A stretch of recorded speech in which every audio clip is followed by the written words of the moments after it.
Alright, grind tayo ulit mga master. Access na natin yung localhost. So for today's video, sabayan nyo kung ayusin yung aking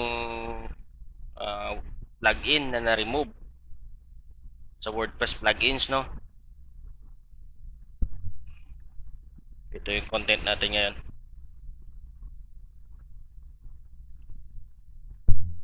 Sa mga hindi nakakaalam, itong plugin na to ay binibenta ko online. Kaso ngayon, hindi yan nakabenta. Kasi nga, unang-una, sira. Tsaka, wala po ako ngayong online payment tulad ng PayPal.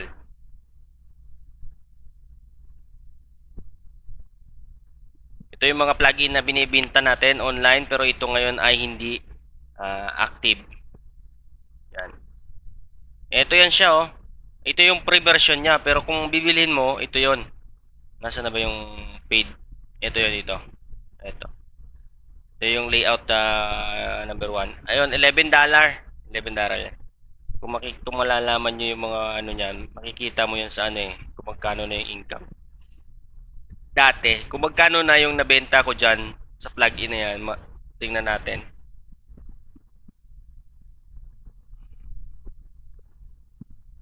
Kung ika'y akin, dito lang sa aking tabi.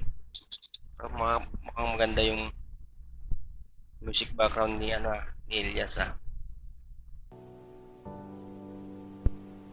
Yan, sakto lang yan siguro. Let's go.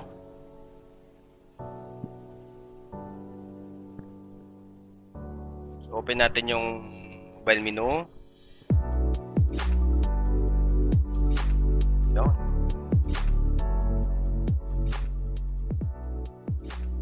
Yan, okay na yan.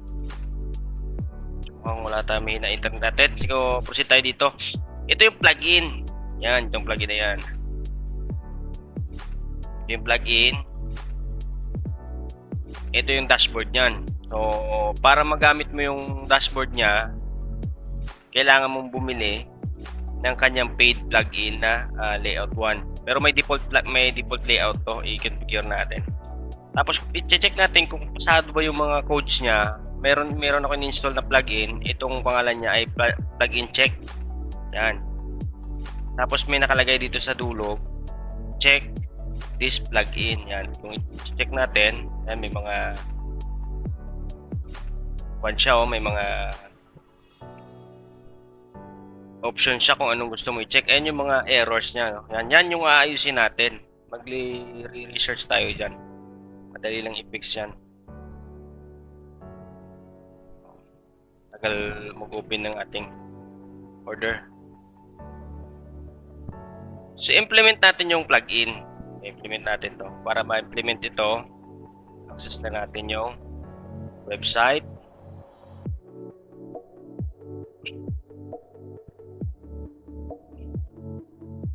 Tapos, access natin yung website, cellphone. Itong Google Chrome kasi meron yung development tools para makita mo yung phone access. Yan, phone access. Yan bali tsura niyan, yung default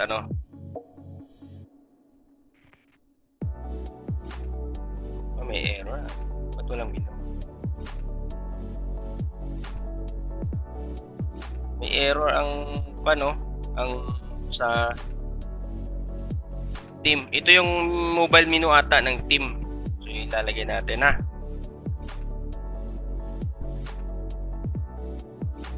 Magbasa muna tayo. Ito raw ang code ilalagay natin sa ating header para lalabas yung ginawa nating dyan.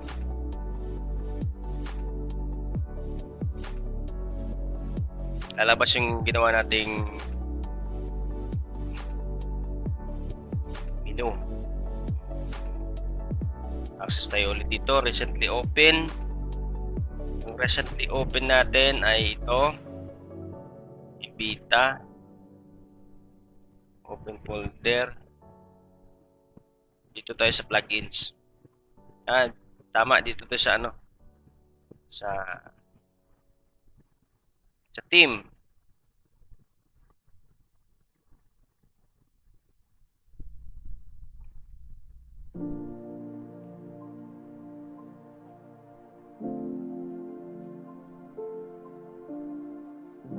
Lagay ko na lang itong buong sample na folder para madaling i-explore. Yan. Sa themes, hanapin na to yung header. Yung header, ito yung body. Ito yung body niya, di ba? So, nakalagay doon, ilagay mo yung code before body tag. After body tag. Yan. Tignan natin.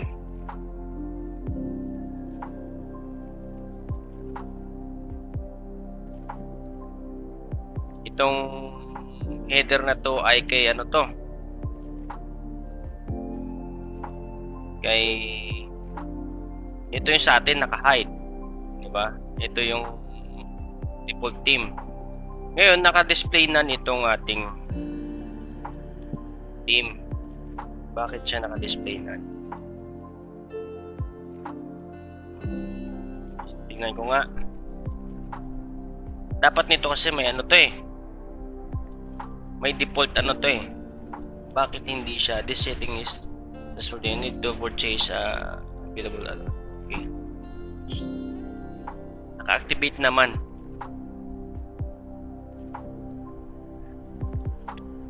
Ito yung titingnan natin bakit naka-deactivate, naka-hide. So open ko yung plugin, titingnan natin. Sa template tayo, layout 1.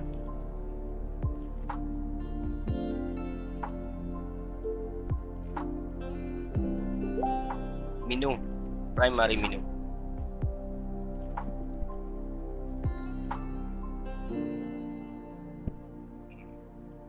Check po natin ulit.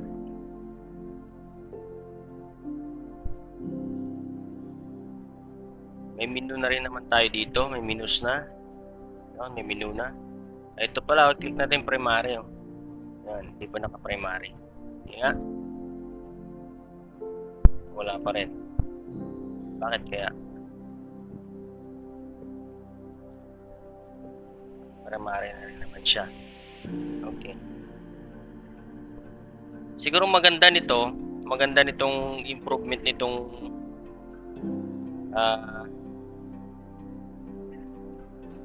plugin na to ay pwede siyang maglagay dito ng ano ng section, no. Tingnan mo, meron kayang plus to.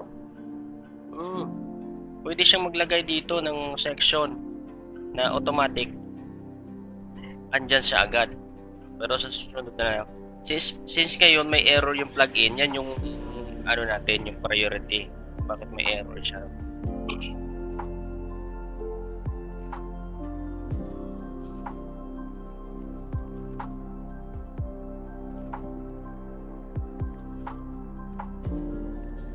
Wala siyang content. Master, wala siyang content. Wala siyang laman. Nilagay ko na ano, walang laman. So, maganda to kasi yun eh. Ako yung gumawa, hindi ko rin alam kung paano i-debug. Naglit na. Yeah. Tagal na rin na. Hindi tayo nakapag-web, no? Taon na rin eh. Taon na rin po kasi. Medyo matagal-tagal na rin.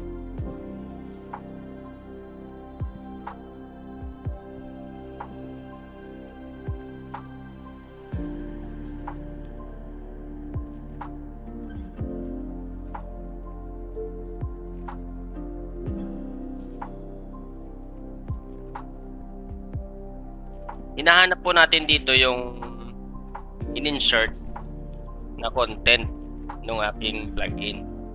Yung HTML content niya. Nawawala. Bakit hindi ko makita to? Body.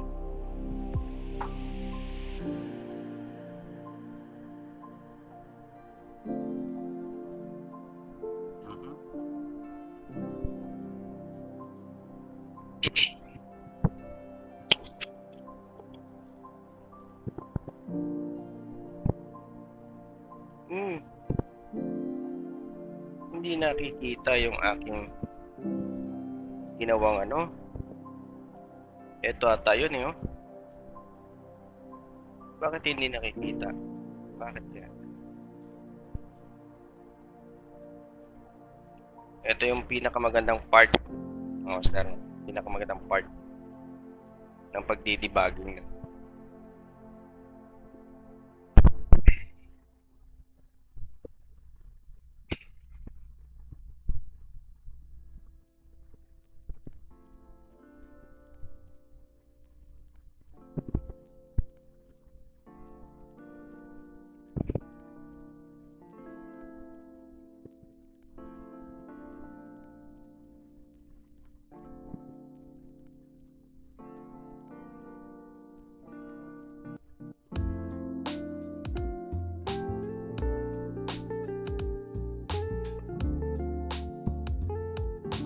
Yan na nga natin. Bakit na hindi ko makita to?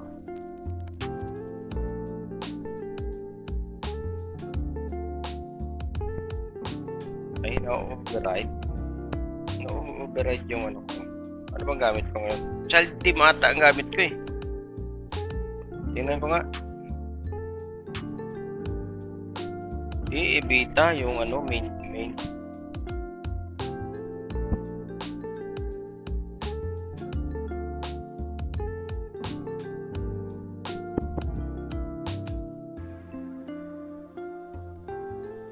Main ano naman ang nakalagay.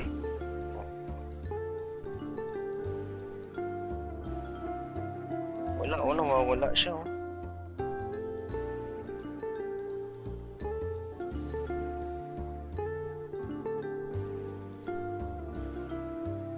Nandito nga oh. Lumalabas nga dito oh.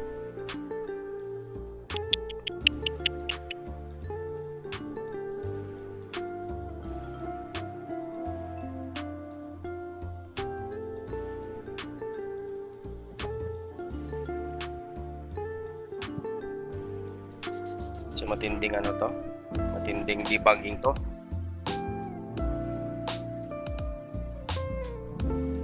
Matinding debugging.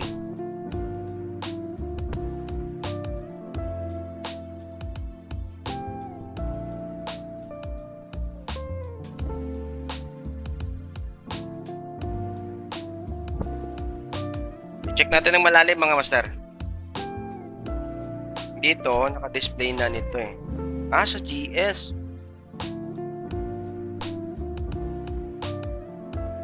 Sa jQuery naman yung problem. Tingnan natin yung problem. Sa jQuery. Yung jQuery ba natin ay na-link?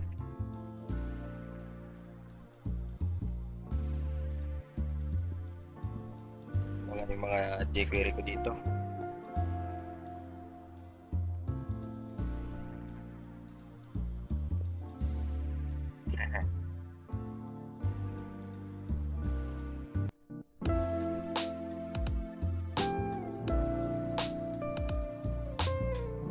JavaScript hindi na ano, yung JavaScript niya ay jQuery niya hindi na enqueue ata.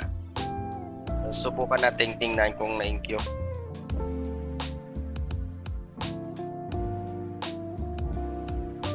Dito tayo sa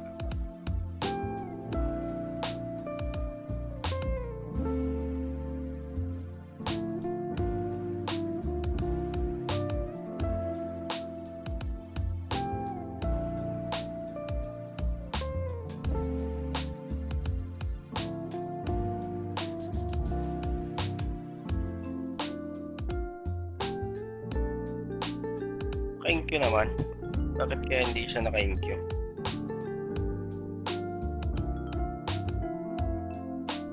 Ako.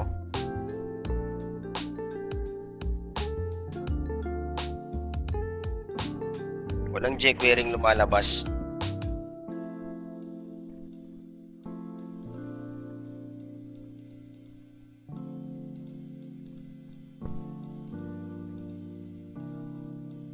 Ito yung ginagamit sa ano.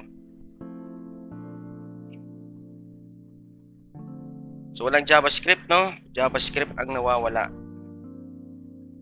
Bakit kaya hindi ito na ano?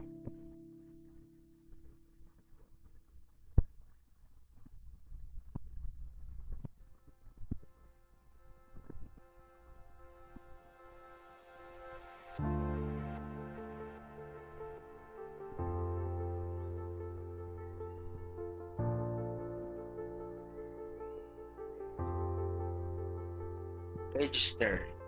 I see. So alam ko na mga master kasi nag-change tayo ng domain. Ito. Nag-change tayo ng ganito. So yung nilagay niya dito ay plain JavaScript, plain slug. Dapat gayahin ko na rin, ganito na rin. Yan, tama na to. Yan pala yung problem. Kaya pala nawala.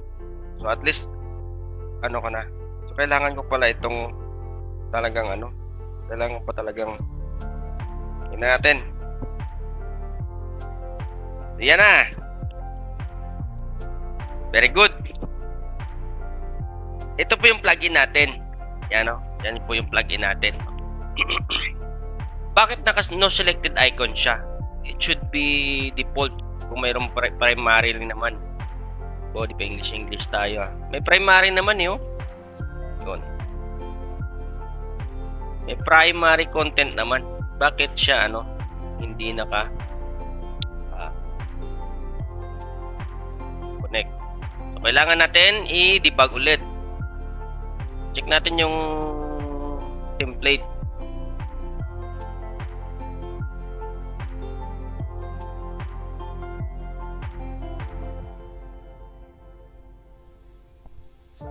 Dapat may content to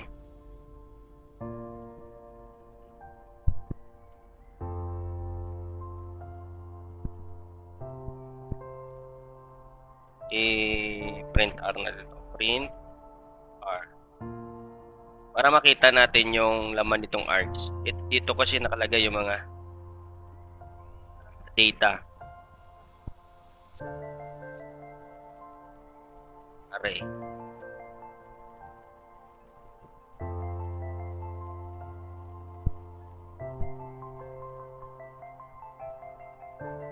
Bakit hindi ko siya makita ditong plug-in check pala to. Yawa. Ito. Yan.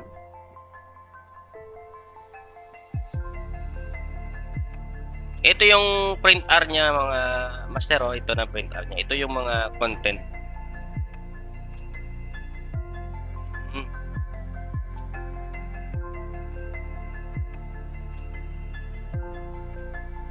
Subukan natin tong location. Primary menu ID niya is number 2. Number 2 ang ID niya. Okay? Bakit ang menu ay nakalagay 0?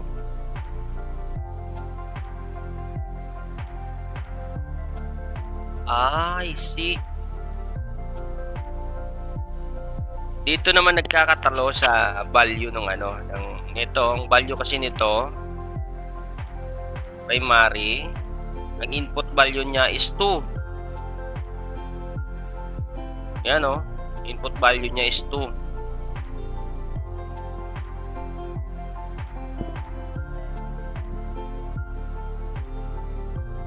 So pwede akong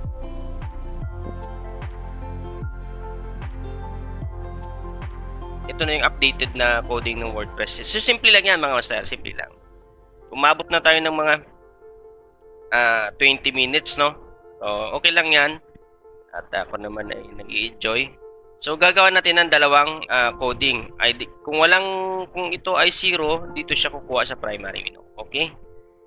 Lagay tayo dito ng coding. Primary location. Bakit na yung 0?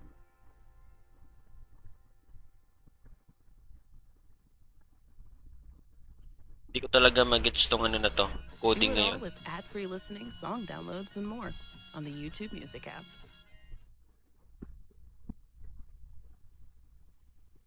Di wag na tayo gumamit ng ano.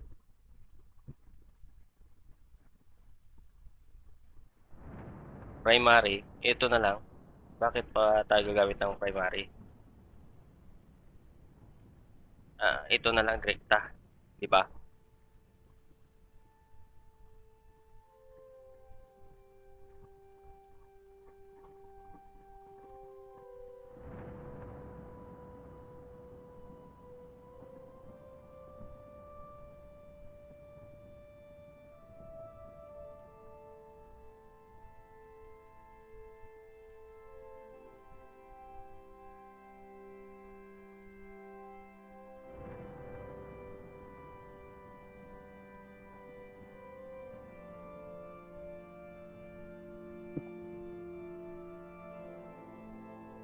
Nakalimutan ko nung gumamit nung concatenate na coding ah. Sige lang, hanap tayo dito ng mga sample codes ko. PHP, ano to eh.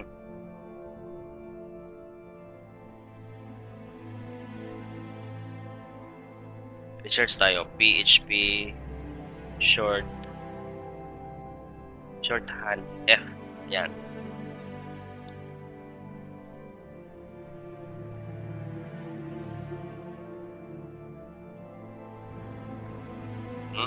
Sa condition niya, if true, sa question mark siya pupunta.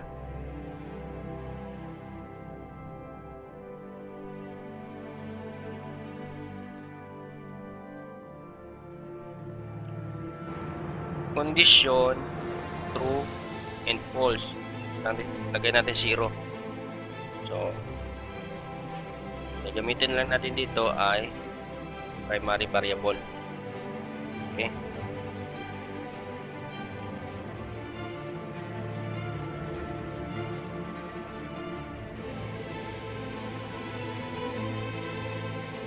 Tapos ito is palitan natin certification.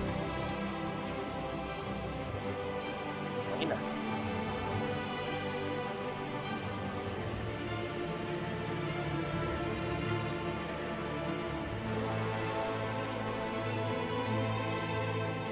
Goods na. Lalabas na po yan. Sureball. Yan. Yan po yung ating yan, tapos na mga master. Yan po yung ating mobile menu. So, okay pa naman siya, intact pa naman siya, no? Maganda yan eh. Tapos meron settings tayo dito. May settings tayo dito para palitan yung logo na walang pinagkaiba sa ano, no? Kaso pangit sa kanya, oh. Hindi ko ma-click yung close. Ito, perfect na perfect, oh. Meron lang SSS na ito, na yan, oh. Naka ano siya, naka padding left. So ito ay Bootstrap Conflict CSS.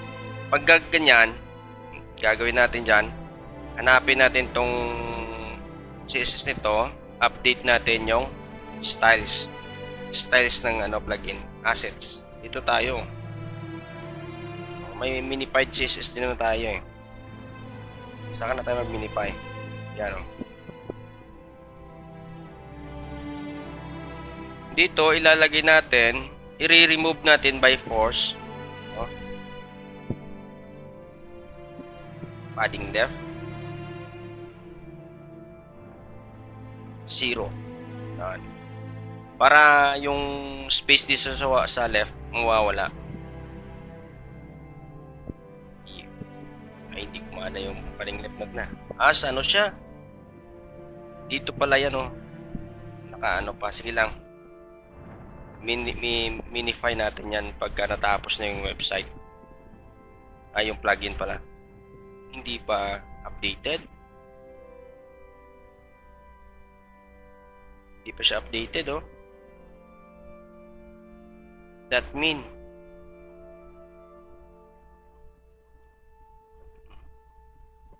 dapat pala dito sa ano yan, naka-random.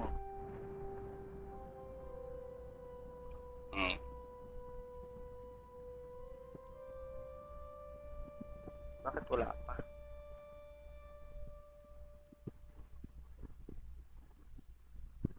Naka-mobile lang niya.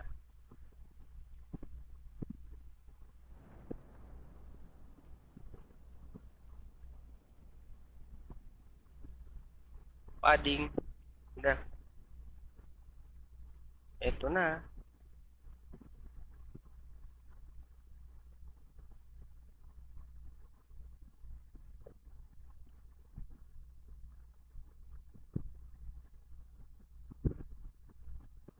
Tingnan natin.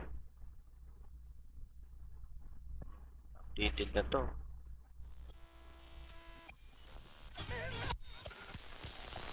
Pagka ganyan may mga issues sa sa cache, pwede tayo maglagay ng random code sa sa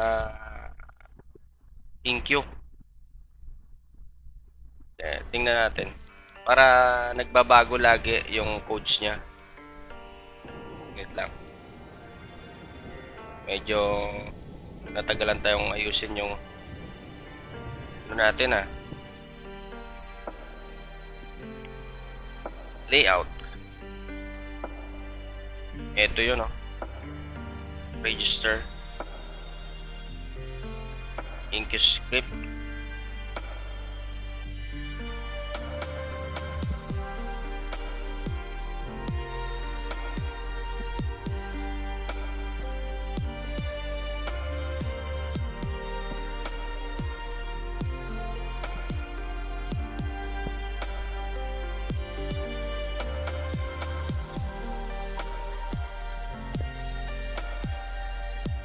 Handler ese dips version false string all. Ano po maglagay ng random?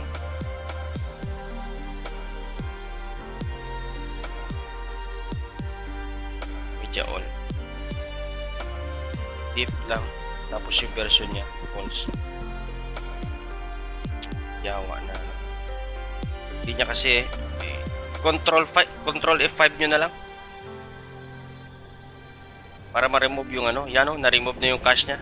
Yan lang para ma-remove yung cache nya kasi hindi nag-updated. Control F5. Yan, kita nyo wala na. Updated na yung yan.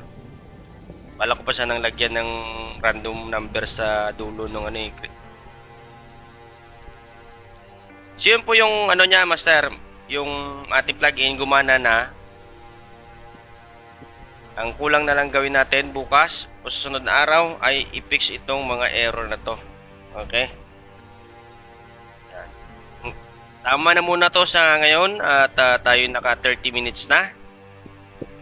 And sa susunod na video, maraming salamat.